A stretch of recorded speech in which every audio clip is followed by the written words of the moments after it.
అత్తయ్య ఎక్కడున్నారు? ఇక్కడే ఉన్నాను. ఆహా, ఇదిగోండి మీ అబ్బాయి బాదం పప్పు రాత్రి నానబెట్టి మీకు ఇవ్వమన్నారు.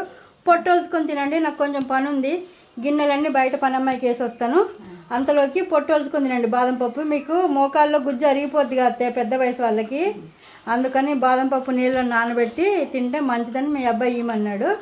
నేను మళ్ళీ వచ్చేసరికి తింటా ఉండండి, సరేనా? తినండి. పొట్టుడుసు తినమన్నాడా, పప్పు తినమన్నాడా, గింజలు రాని తినమన్నాడా? సర్లే తిందాం, ఏం చేస్తాం, ఇచ్చాక తినాలి కదా మరి.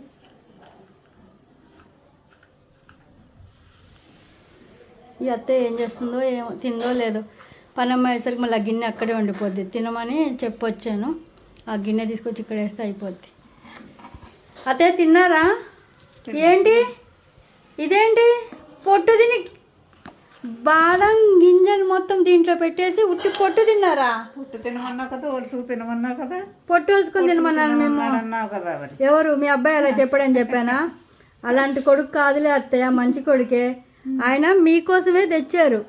ఏమని బాదం పప్పు ఒలిసి నేను ఒలిసి ఇయ్యలేక నాకు పని ఉందని మీకు ఇచ్చాను. అయ్యో అత్తయ్య, చూసారా?